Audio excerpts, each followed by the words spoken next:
Salam dalam kasih Kristus untuk seluruh jemaat dan simpatisan GKI Kediri dimanapun Bapak Ibu Saudara berada. Kembali lagi dalam Sarapan Sapaan Pengharapan. Senang menyapa Ibu Bapak dan saudara sekalian yang setia mengikuti program Sarapan GKI Kediri.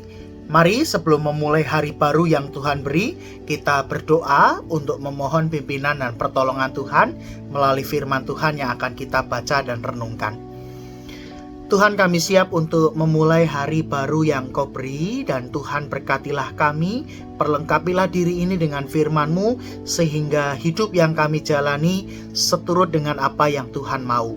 Kami siap menyambut firman-Mu, di dalam nama Tuhan Yesus kami berdoa. Amin. Bapak Ibu, tema sarapan pagi ini adalah janganlah keraskan hati. Diambil dari Mazmur pasal 95 ayat 8 sampai yang ke-9. Janganlah keraskan hatimu seperti di Meriba, seperti pada hari di masa di padang gurun, pada waktu nenek moyangmu mencobai aku, menguji aku, padahal mereka melihat perbuatanku. Terpujilah nama Tuhan. Bapak Ibu dan Saudara, menjelang pemilu muncul seruan dan pernyataan sikap dari para guru besar dan sivitas akademika dari puluhan universitas dan organisasi pendidikan yang mengkritisi pemerintah, dinamika politik, kondisi demokrasi, dan pelaksanaan pemilu 14 Februari. Bagi sebagian kelompok, seruan ini dilihat bermuatan politis. Namun sebagian besar lainnya menaruh perhatian pada isu yang diangkat dan tidak memandang sepele seruan para guru besar. Sebab suara para guru besar dari berbagai alma mater adalah suara yang sama yang melahirkan dan mendidik sebagian besar kita yang pernah menimba ilmu di dalamnya. Meski suaranya keras, tajam, tetap saja ada pihak yang abai, berusaha membungkam, bahkan menutupinya dengan narasi yang lain. Bacaan kita merefleksikan keadaan umat Israel di padang gurun kala itu, khususnya ketika mereka menolak mendengarkan Tuhan melalui Musa saat berada di Masa dan Meriba.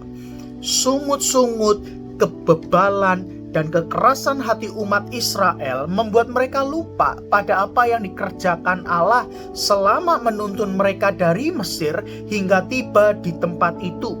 Padahal mereka sudah melihat bagaimana laut Teberau terbelah, mereka melihat 10 tulah di tanah Mesir, tapi toh semuanya itu tidak cukup membuat umat Israel mau taat dan mendengarkan suara Tuhan.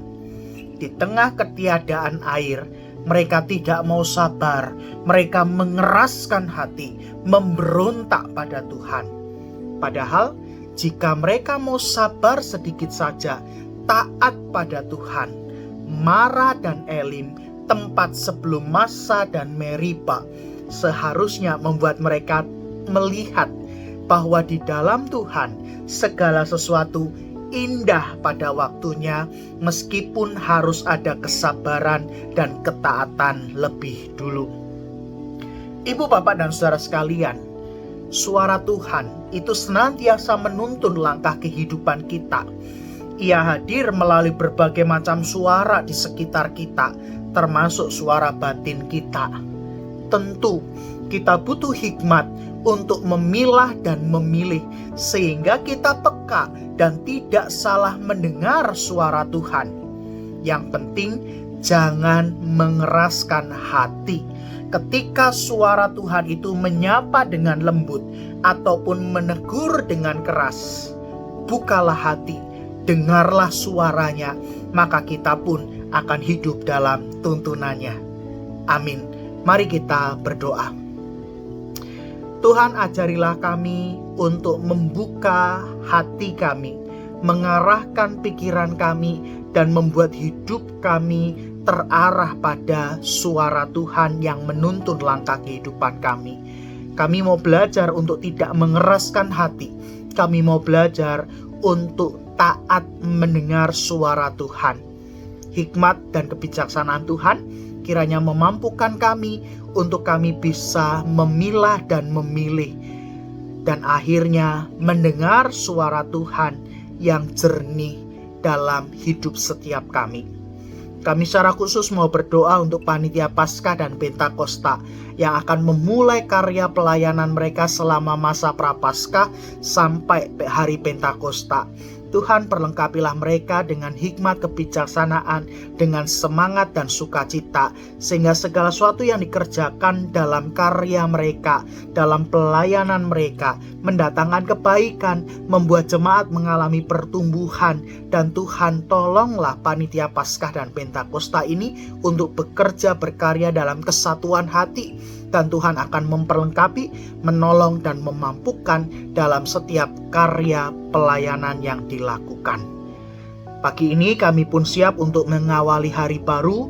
Tuhan, berkatilah seluruh aktivitas kami sepanjang hari ini, setiap karya yang kami lakukan, usaha yang kami kerjakan. Dan biarlah berkat Tuhan akan senantiasa mengiring kehidupan kami dan hidup keluarga kami. Terpujilah nama-Mu ya Tuhan, demi Kristus kami memohon. Amin. Bapak Ibu, selamat melanjutkan aktivitas panjang hari ini. Tetap semangat, tetap bersuka cita, dan bagikanlah berkat Tuhan melalui kehidupan setiap kita. Tuhan Yesus memberkati.